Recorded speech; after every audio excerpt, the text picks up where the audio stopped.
I didn't plan to put this into words for strangers. I don't think in paragraphs when something hurts, I think in checklists. But it was my wife, of all people, who told me to write. She says the quiet way I live with this looks like a bomb with the pin half out. I don't feel like I'm ticking. I feel like someone who touched flame once and has a healthy respect for where to set his hands. The woman I wake up next to is not the woman you're going to meet in the first half of this. She earned her steel the long way. She is a better mother than I imagined when we were 20, the kind of neighbor who shows up with soup and stays to wash the pot. I'm not here to sell reconciliation like a miracle cure, or to draw horns on her in permanent marker. I'm here because the way a thing broke for us, and then bent into a different shape, might sound familiar to somebody sitting in their kitchen right now, staring at their hands. I'm Daniel. We got married at 22 because not being married felt like a dare we were going to lose. We were in Wilmington then, that stretch of Carolina where you can smell salt some days even when you don't see the ocean. 2 years later, our daughter Ava arrived with my eyes and Marissa's hair and an appetite for life that knocked us both flat. We were poor but organized. I got on with Station 17 as a probationary firefighter. The schedule was 24 on, 48 off, with overtime when a guy's kid got strep or somebody's back seized up. Between shifts, I hustled. Home projects for friends, a little junk hauling on weekends, night classes at the community college because someone told me an AAS would help me promote. Marissa worked the front desk at a multi-physician clinic off-market, Monday through Friday, 7:30 to 4. Her mother lived 15 minutes away and could be at our door with a diaper bag and a spare blanket in the time it took to boil coffee. Ava slept in the afternoons. Marissa would send me photos of our toddler posed next to the dog or drawing on a cereal box with a crayon, captions with too many exclamation points. Then there were days when the messages got shorter, or that trick of leaving the bubbles half-typed and disappearing. You coming home? How late? Okay. I told myself she was tired. I was. Firehouse sleep isn't really sleep. Your body knows a horn might split it in half. I drank more coffee than water and told myself I could do anything for a short season. Seasons lengthen when the money feels thin. Neglect isn't always a slammed door. Half the time, it's a couple sitting at opposite ends of a couch, each with a phone and 1,000 small decisions to not ask for what you need. I kept choosing every job, every favor, every guy who needed a shift covered because it made the numbers work. Marissa kept choosing quiet because she didn't want to be the kind of wife who whines. She said it one night when we were washing dishes. I don't want to be the story you tell about the ball and chain. I kissed her shoulder and said something about us being a team. Teams passed to each other. I kept the ball. Early spring is brush season. Wind, dry grass, beer bottles in the ditch. 4 calls in one shift and a 5th false alarm because a backyard smoker went wild and the neighbor hates the guy. I came home gray-eyed and heavy, dropped on the couch, and woke up 6 hours later crushed under a blanket with Ava tucked into my ribs and Marissa sitting in the chair like a guard. We didn't talk. We moved around each other like roommates who get along. The night the seam split wasn't dramatic. It was a Wednesday, the week I had a midterm. I was off shift and sat at the table with a stack of printed slides that looked like everybody else's slides. Hydrology diagrams, pump curves, the way water lies about going where it should. Marissa moved through the kitchen wiping what was already clean. I asked if she was okay. She said, "I'm fine," in that way that dares you to call it a lie. "Reza asked me to take an extra," I said dumbly, because news about work is easier than news about us. She nodded. "Of course he did." What's that mean? It means you're always at a fire, or talking about a fire, or going to a fire, or staring at a book about water and fire. I live with the idea of you and the back of your head. I put my pen down. We talked about this. It's for a while. The mortgage. You say, for a while, like the calendar owes us something. I could have stood up and put my hand on her back. I could have said, "I'm sorry. I'm scared too." I could have kept my mouth shut when the defensiveness rose like heat and took the easy shot. You're acting like a teenager. Marissa's eyes went flat in a way I'd never seen. I need you to hear me without being the hero of your own story. I am hearing you. Her mouth did a small, strange smile, like it didn't match her face anymore. I think I'm in love with someone else. I don't know if I breathed for the whole minute after that. I know I said, who, because men always ask who, like the name can be contained. Cole, she said, and the syllable sat on the table between us like a tooth. Lo, who? Dr. Bennett. He's one of the new fellows at the clinic. He covers neurology. He eats at his desk. He listens to me. She put her hand around the back of one of the chairs like she needed help staying upright. It started as talking. He said I seemed like the only person there who actually saw the patients as people. We started having coffee in the break room. Then he asked if I wanted to sit in on lunch because half the time I never take one. We would go to the little courtyard. He'd ask about you and Ava. He said you must be a good man to do what you do. She laughed, a sound like a hiccup, and covered her mouth like she'd cough. Last week it was the call room. He kissed me. I didn't stop it. Yesterday he locked the door. I wanted her to say a thing that made this make sense. That he tricked her. That she was drunk on NyQuil. That she dreamed it. She just looked at me and waited. There was a part of me that wanted to sprint a clean lap around the whole house and come back with the life we had. The rest of me was busy building a list without permission from my heart. I stood. Marissa said, "Don't be cruel." I can be efficient. I packed a bag. Socks, shaving kit, 2 t-shirts, the sweatshirt I wear when 3 a.m. Calls don't let you warm up again. I walked to the front door. Marissa followed me there, talking, half crying, half accusing. The way you try on every feeling in the closet to see which one makes the other person flinch. What are you doing? Going to your mom's? Is this what we do now? Daniel, you run away? I stepped onto the porch, set the bag down, went back inside. I took her purse from the peg by the door and held it out. You need to go. She laughed once like a bark. Are you serious? I am tired of being a concept you can argue with. You can hate me in your car. I didn't manhandle her. I did put my hands around her upper arms and steer her like a hung door, and she let herself be moved because she didn't believe this was real yet. I walked her outside, set the purse in her hands, and closed and locked the door. She knocked once, then stood there a full minute like she wanted the porch light to speak. The driveway swallowed her car. The house checked each room and reported back, empty. Lists help. I texted my captain to swap my next overtime for one next week. I texted my mother that I needed Ava tonight. I wrote on an envelope, bank, locks, lawyer, card, daycare, diapers. I slept 3 hours like a body that has been forced to admit it's meat after all. Then I got up and did the list. Banks don't care about your life. They care about whether you know your routing number. I closed the joint checking and our small savings. I made a cashier's check for half, down to the penny, and put it in an envelope. I went to the locksmith and had deadbolts keyed. I called a lawyer I knew from a church softball team. He told me people sometimes take a breath. I told him to file. At 3:30, I drove to Marissa's older sister Sierra's place, a salon she runs out of a storefront near Wrightsville. I handed her the envelope. It's half. Tell Marissa to go through you for anything. I don't want to talk to her today. Sierra didn't take sides on the best days. She nodded like she was counting tip money. I'll give it to her. I put the new locks on our house. You'd think a firefighter would be offended by locks. We break them for a living. I liked the click. It felt like I could control at least one sound. Ava woke up from her nap in a snarl on the monitor, and I went and lay beside her small bed until she blinked at me and patted my cheek. Marissa didn't come home that night. I learned later she wasn't at her parents' either.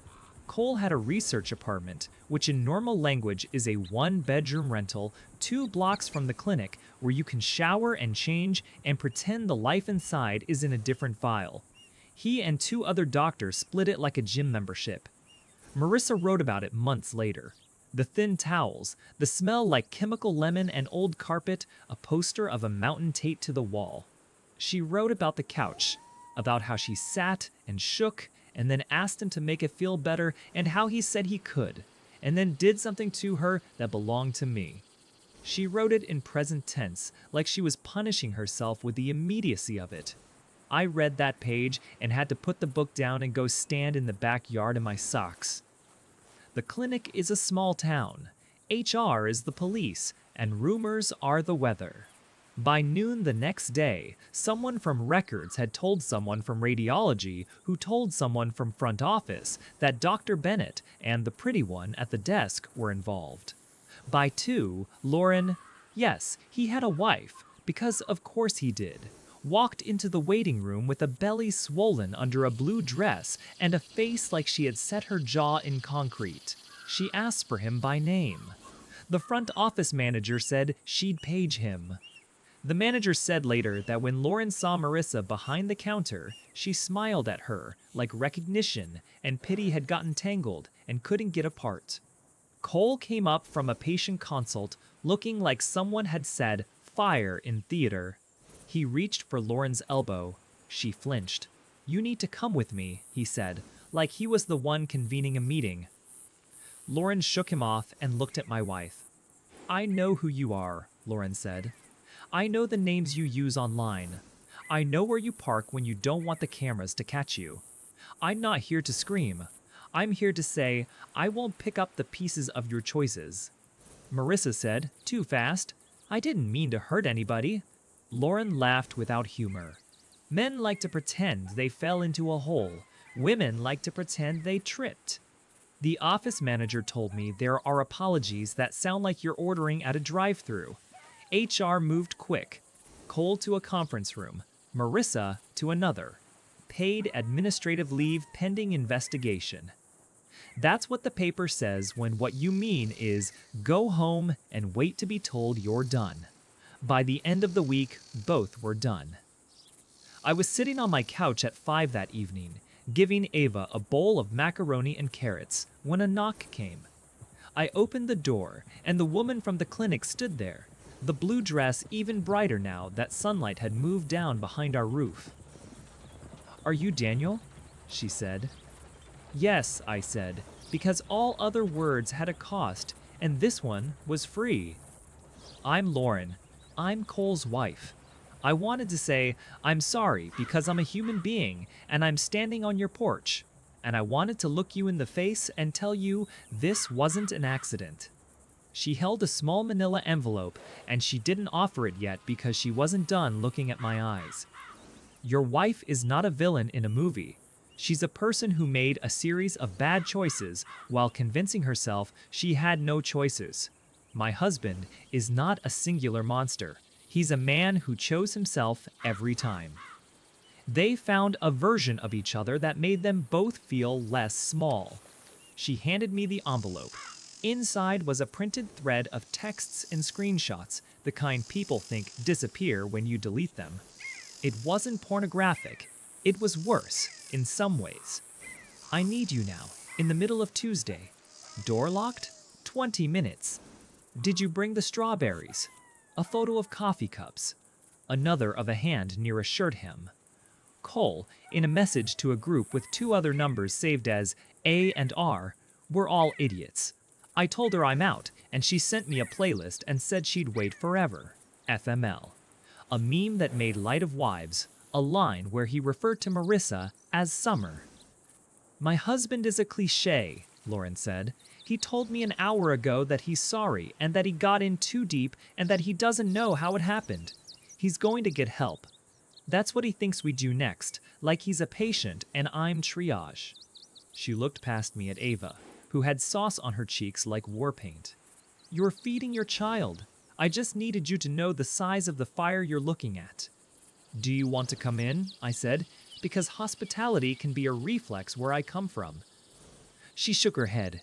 "No, I have to go tell my parents I'm filing. I have to go downstairs to our basement later and look at the boxes with the baby's old clothes and decide if I'm going to use them again." She stepped back. If you need anything, ask the people who loved you before this. Don't ask the fire for warmth." She left.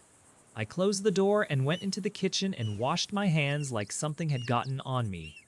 I put the printed texts in a drawer and sat on the floor by Ava's chair and let her comb my hair with a plastic fork. Marissa didn't call. She sent Sierra, who sent 2 short messages over the next couple of days. She's at Mom's, and she's not great. Not great meant she stopped brushing her hair and wore a robe like a uniform. It meant she walked in small circles and wrote in a composition book like her life had a book report due. I'm not telling you that to make you pity her.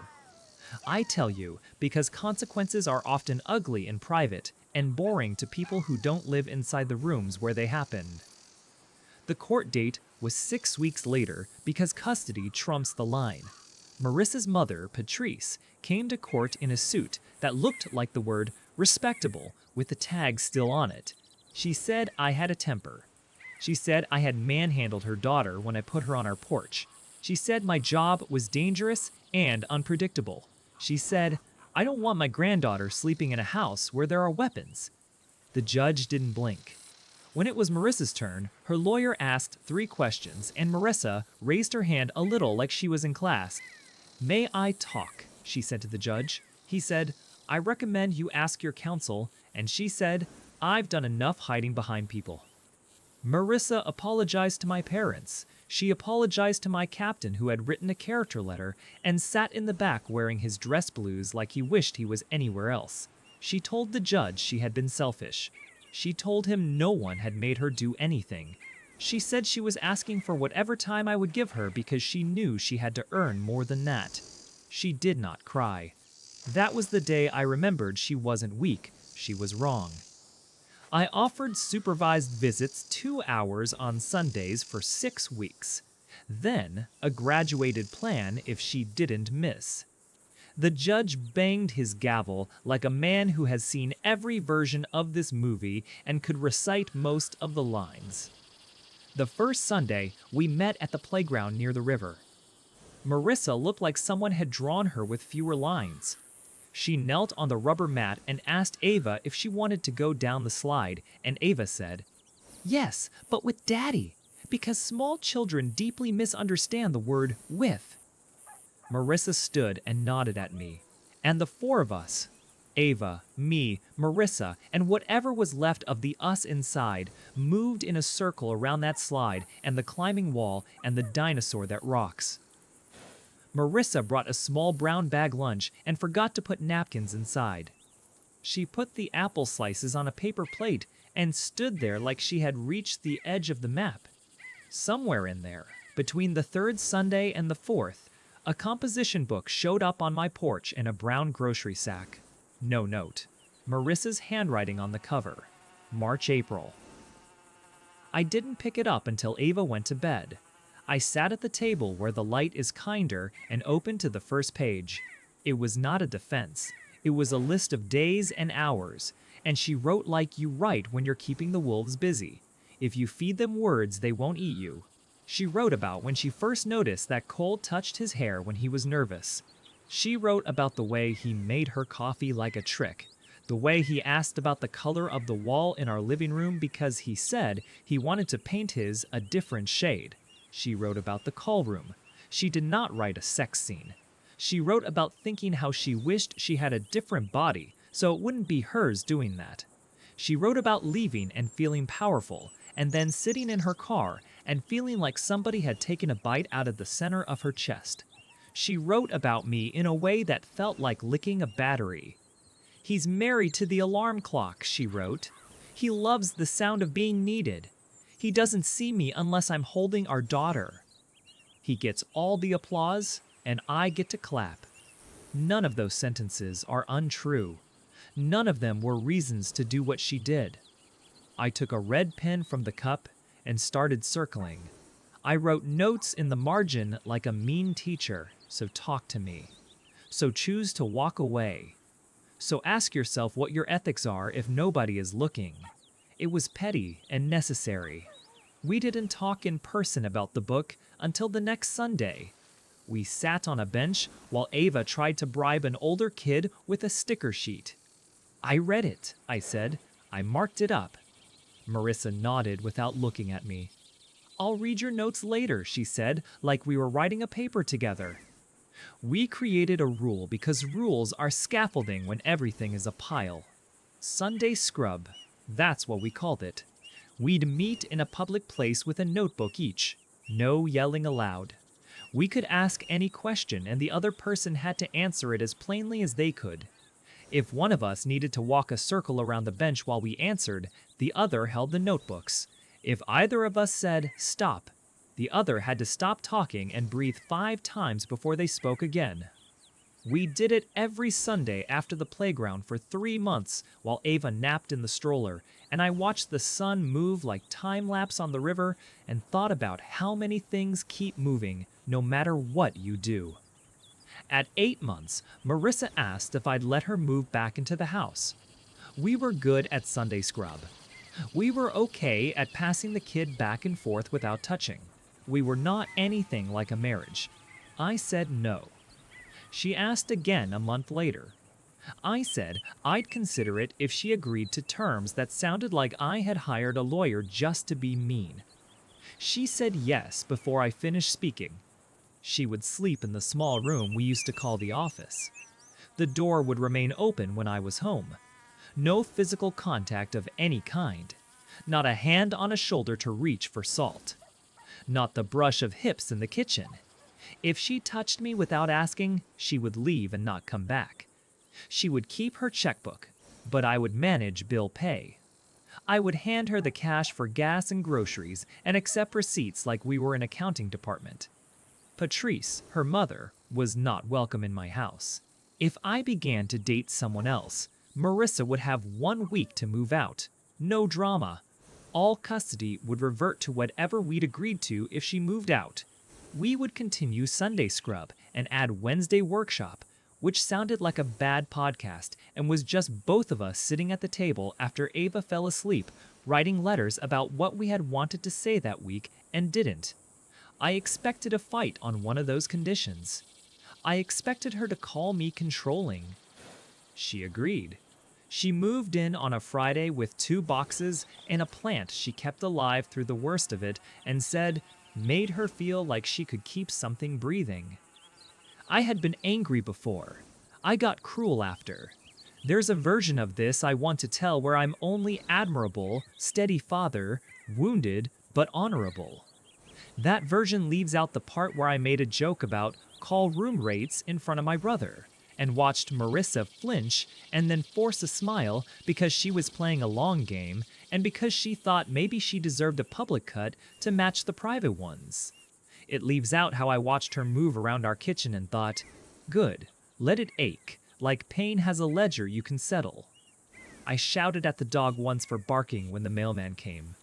Marissa took the dog into the hallway and closed her eyes and held him like she was the one who needed to be calmed. That was the first time I recognized that I was not just hurting, I was doing harm. I hadn't told her one thing. I'd told her so much, more details than a decent person might give. I hadn't told her about the gun. The night she left, after I put Ava down and set the bills on the table with sticky notes like instructions for a stranger, I went into the closet and reached for a tin box with a sliding lid. My father had kept receipts in it when I was a kid. Inside was a little black case. Inside that, a revolver. My father had given it to me when he got old enough to realize he was better with a garden hose than a weapon. Firefighters don't carry guns.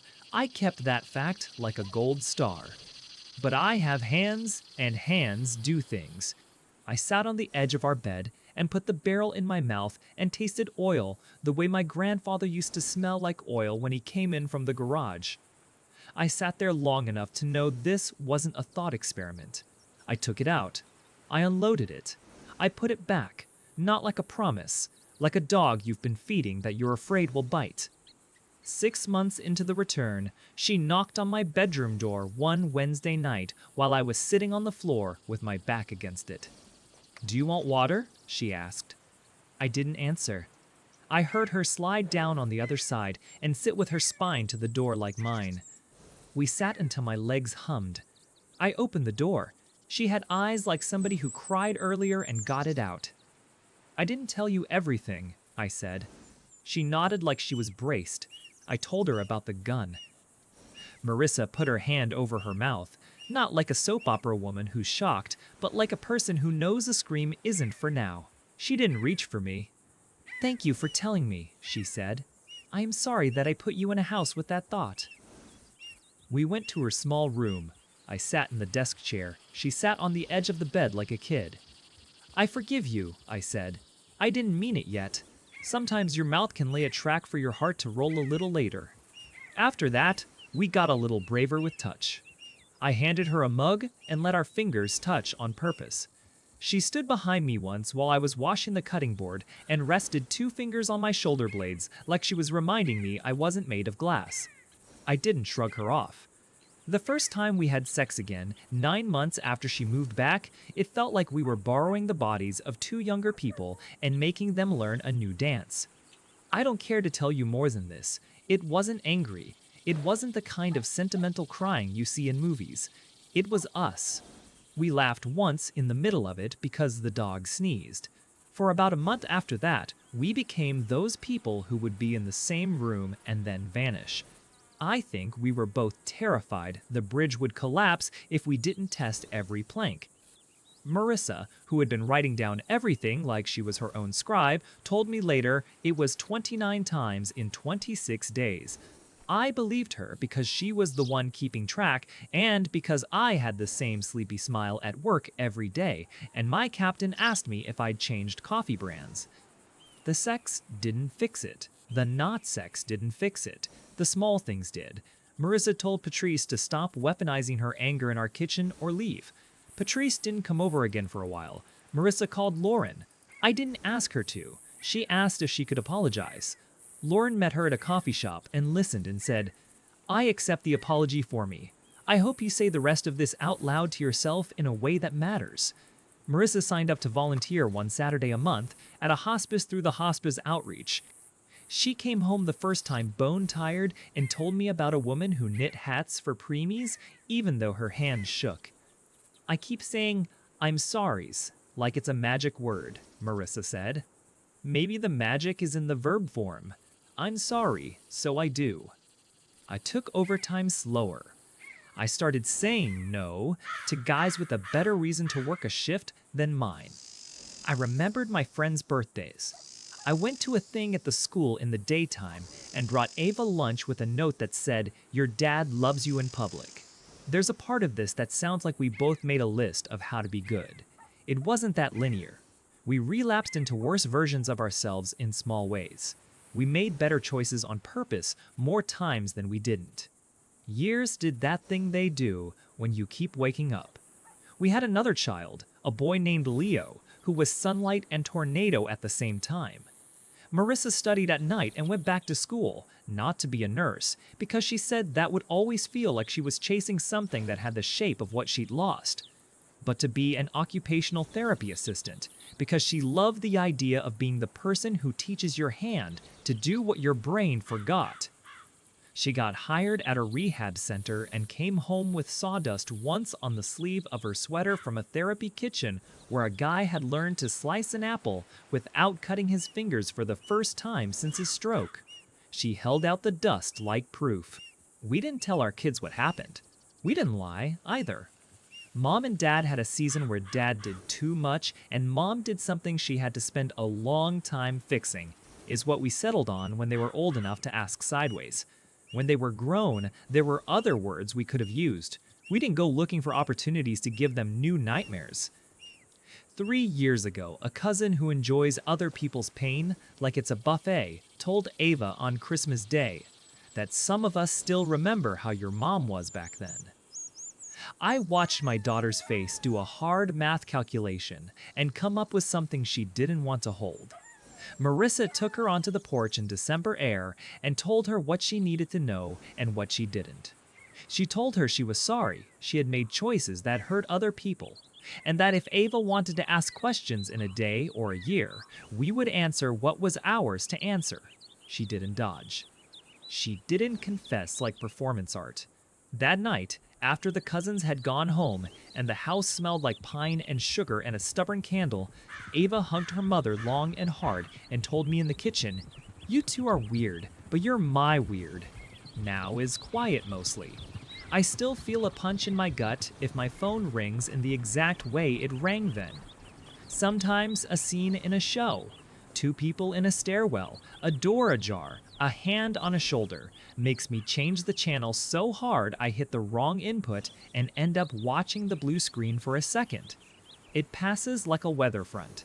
Marissa sees it and doesn't narrate it. Sometimes she just reaches out her hand and we touch like two people who learn to swim without showing off. We kept Sunday Scrub until it didn't need a name anymore.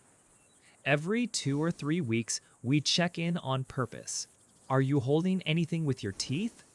Is how Marissa asks now when she thinks I'm being stoic and stupid. We don't keep secrets about small things because small things were how the big thing made a home. We still have the notebooks. They live in a plastic bin in the top of the linen closet behind old beach towels. I take them down sometimes to touch the covers, not to open them. We've said we'll burn them on our 50th anniversary. It's corny. It's ours. Not an erasing paper smoke isn't forgiveness, just a ceremony to tell the ghosts that we learned to sleep without them on the floor. If you want a rule book, I don't have one. If you want permission to leave, you don't need me. If you want permission to stay, you don't need me either. You need a lie detector. You can put on your own heart and a calendar and a pen. You need to know the difference between being a martyr and being a partner. You need to decide whether the person across from you is willing to build a new house with the materials you both have left. You need to not put a gun in your mouth. You need to feed your kid dinner. You need to say the thing on a Sunday into the air where somebody who loves you can hear it. What do you think? Was giving her another chance the right call? Or should I have walked away for good? I'd love to hear your thoughts in the comments. And hey, if this story hit you, don't forget to drop a like, subscribe to the channel, and turn on notifications so you don't miss the next one. Your support really helps us keep going.